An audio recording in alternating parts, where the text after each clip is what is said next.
Yan, good morning, good afternoon at good evening mga Calvin. Kung anong oras man papanood nating vlog na to. At pasensya na at hindi tayo nakakapag-upload ng ating mga vlogs dahil busy tayo. Kahapon ay birthday po natin. At nung nakaraan na March 3 kasi kasama ko yung pamilya ko.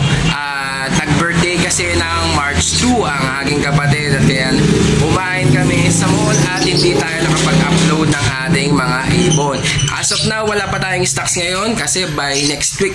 Kaya itong Thursday na to, dun palang darating ang mga project OPA dan follow natin mga Calvin. Kaya ngayon, i-update ko lang kayo sa mga ibon natin ngayon para naman meron tayo mga upload ngayong March na to. At na-busy kasi tayo mga Calvin. Kaya stay tuned lang kayo lagi sa mga more upload natin at sa mga ina-out natin ng mga ibon na legit breeder na pinapukuhanan natin sa Candaba, Pampanga mga Calvin. Kaya bago ang lahat, ay papasok lang natin ang ating intro.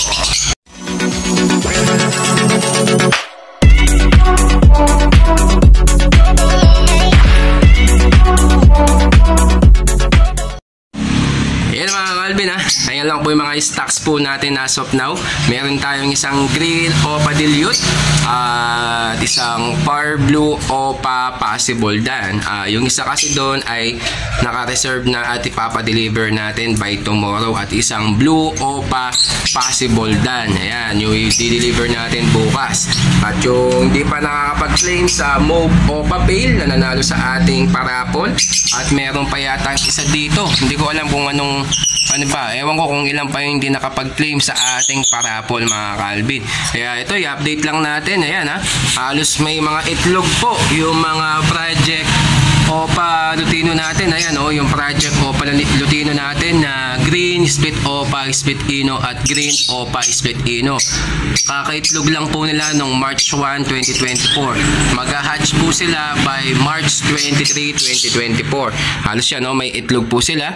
Yung project Cremino OPA natin at project Lutino OPA split sa far blue, as of now wala po, pero nag-mate na po yan. Yung dalawang yan, hinihintay na lang po natin, sila na lang po yung wala pang itlog mga Calvin ha. Tapos ito yung mga project far blue Ewing split dan natin at blue OPA possible dan, if ever na makapagpalabas ng visual OPA dan follow to. Itong hen sigurado magiging split dan na siya pag nakapagpalabas po tayo kasi first clutch po yan ng hen, pero matured na po yan, na galing po yan kay Loy Kembao yung hen. Tapos ito naman far blue OPA Ewing split dan, dati may kapares po yan na visual violet OPA dan po yan. Binaklas lang natin kasi medyo parang hindi kaya magpabuhay ng visual dan yung dating asawa nitong far blue Ewing split dan natin. Kaya ngayon ginawa natin, pinaris natin sa blue OPA possible dan na kuha natin kay Loy Kembao mga Calvin. Kaya sana po ay makapagpalabas po sila ng visual dan follow para magiging split dan follow na yung blue OPA possible dan natin mga Calvin. Kaya yan, may fertile po yan, March 18 po yung hatch date po niya. Nakapag-itlog po siya yung February 25, 2024. Tapos ito pa yung green OPA split split OPA split dilute at far blue OPA split dilute. Split sa bio po yung green natin na yun ha. Hindi na natin nalagay kasi hindi na magkasya yan. May itlog po sila.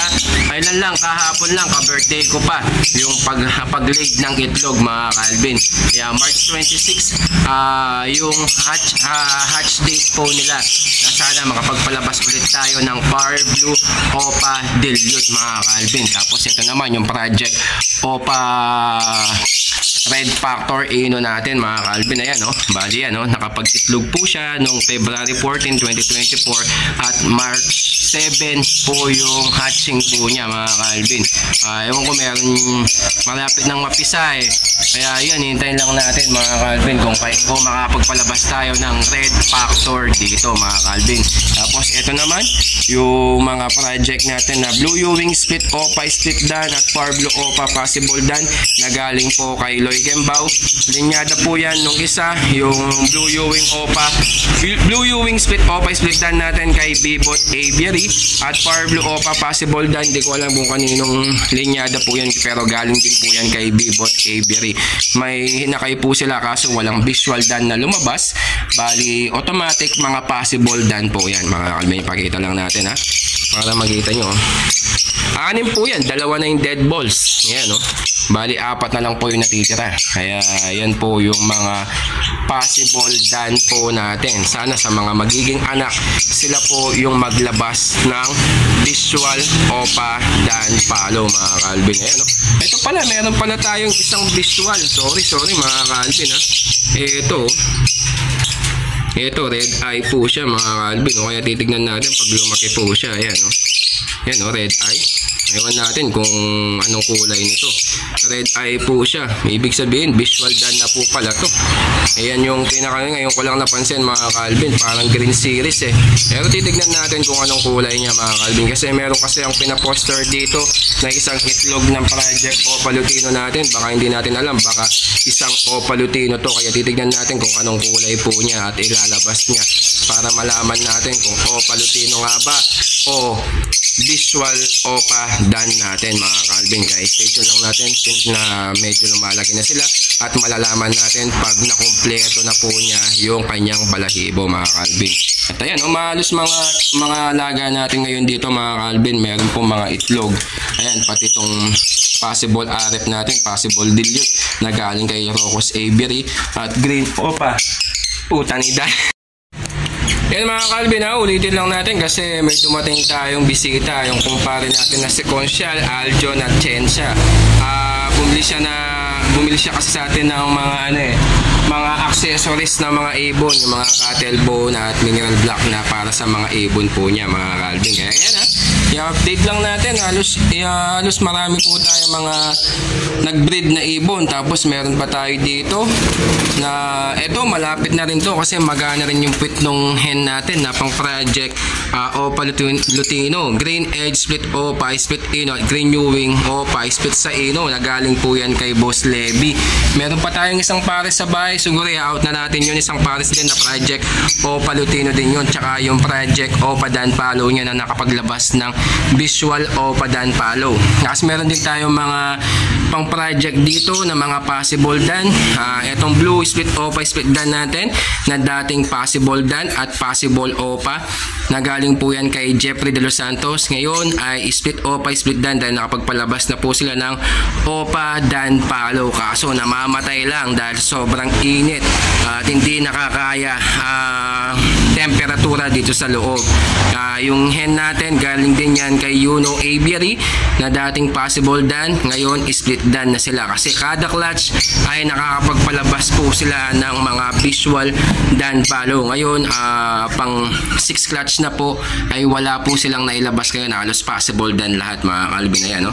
Kitang kita nyo, bali yan 6 po na inakay yung napabuhay po niya yan, no? Bali sana tuloy-tuloy ito mga kalbin para maganda ang nito. Pag lumaki po yan, i-out din po natin yan sa murang halaga mga kalbin. Siguro i-out natin yan tig 1,000 each na kahit may Opa o kaya hindi Opa, ayan ibibigay natin yan ng 1,000 each dahil may mga kapatid po yan dating clutch na mga visual Dan Palo. Automatic maglalabas po kayo ng mga visual Dan Palo po dyan mga kalbin. Ayan, no? Yung mga inakay nasa loob, eto nakaabang yung nanay. Ayan ha, bali na-update ko lang po kayo mga kalbin habang wala po tayong upload sa mga in-out natin ng mga ibon kasi by Thursday pa po natin yan makukuha. Tapos ito pa yung mga natin, ito yung Power Blue Bio Split Opa Split Ino pang project Crimino Opa po yan, at saka Green Opa Split Ino mga kalbin na galing din po yan kay Boss Levy Pelayo. Tapos ito pa yung isa na pares na sinabi ko kanina, may itlog yan ha. Bali yan lang po yung mga available natin as of now. Bali magpapain na kayo muna tayo para nakapagparami tayo at i-out din natin ng napakagandang presyo at sa murang halaga na pasok sa inyong budget mga kalbin. Kaya yan ha, na-update ko po kayo sa mga ibon natin na available ngayon.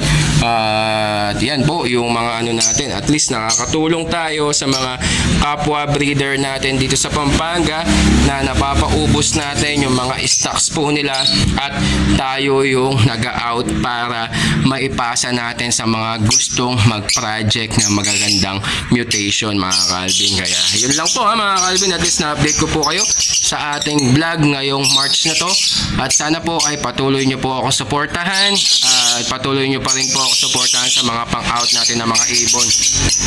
Basta nandito lang ako para sa inyo mga Calvin. Kaya kung bago ka pa lang sa ating channel, huwag mong kalimutan mag-like at mag-subscribe at i-click mo yung notification bell button natin para lagi kang updated sa ating YouTube channel mga Calvin, at paki-share na rin ang mga videos natin para marami pong maingganyo sa pag-iibon mga Calvin, lalo na umaangat na naman ang presyo ng mga ibon dahil tuloy-tuloy ang export ng mga ibon, lalo na pag marami na yung nababawasan sa mga OPA. Pagdating ng panahon ay hindi natin malalaman na biglang tataas na naman ang mga mutation na bumaba ngayon, baka bigla na naman tumaas katulad ng mga parakeets. Ayan dating tig 60 pesos ang kuha ngayon tig 150 pesos na kasi walang stocks mga Calvin at wala pong nagbe-breed ngayon. Kaya tayo nag-set tayo ng 3 pares, pinalaga natin sa papa ko. Ito iuwi natin yan mamaya pag uwi natin sa Santo Tomas, Pampanga mga Calvin. Kaya maraming salamat sa patuloy na suporta nyo mga Calvin. Thank you.